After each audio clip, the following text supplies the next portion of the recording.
I'm Janet and I'm from New Zealand, and I'm going to tell you a little bit about my own life in relation to energy. When I was younger, for about 5 years I lived off-grid, and that was not because I intended to, it was because we just happened to live in a place that was beyond the end of the electricity lines. So we had a lot of fun, I guess. When you're young enough, you can cope with these things. But you know, wood-fired cooking, a little bit of gas we brought in, but also we put in our own Pelton wheel and had our own 12-volt electricity.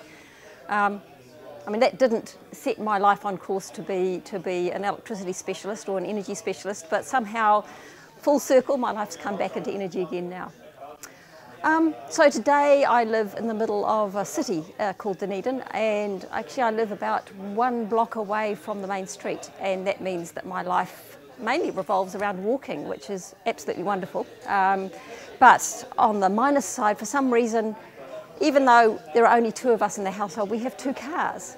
And this is very typical of New Zealanders because we have the highest car ownership in the world, bar a couple of little places like Monaco and Luxembourg. So we're 4th in the world for car ownership, and so it's kind of typical of us that we actually own 2 cars. Mainly, one of them sits in the garage and isn't used, but occasionally a visitor uses it. I live in a house that's reasonably old, and so it was used, we used it when we first bought it just in the way that it came to us, a lot of very inefficient and very odd energy devices, very little insulation, a mixture of gas, fires, electrical heating and so forth. And we were kind of locked into that in a pattern of living. It becomes habitual, and you just, you turn on the gas when you want to heat a room, you light the fire when it gets really cold. But we always felt a little bit bad, particularly from my perspective. I didn't like the greenhouse gas emissions from the gas, and also I knew that they were very inefficient heating mechanisms. So we started investigating alternatives, and when I look back at it, you kind of look at all the different motivators for a change of this sort. And part of it is just looking at the options and finding out what's going to suit your house, and that took a very, very long time. And talking with people and going to houses with different heating systems. And then actually the thing that really made it possible was that my husband's father died and left us a bit of money. And so we were able to put in a pellet boiler, which is carbon neutral. Well, you could call it that. And radiators throughout the house. And for New Zealand, that is really, really unusual.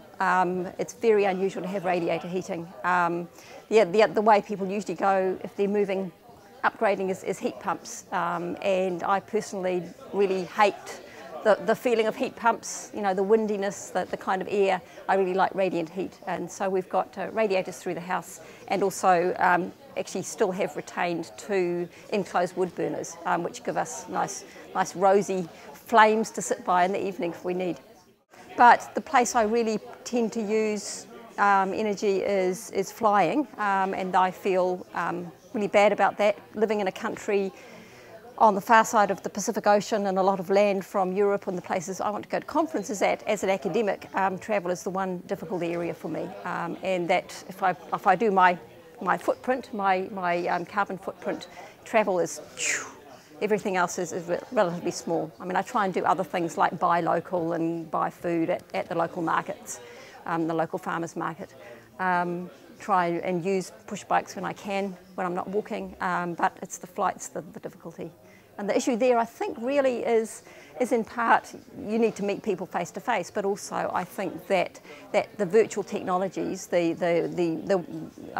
technologies for having a meeting using video conferencing are not yet really satisfactory. They don't actually replicate that personal touch, and I think that's a technology development thing.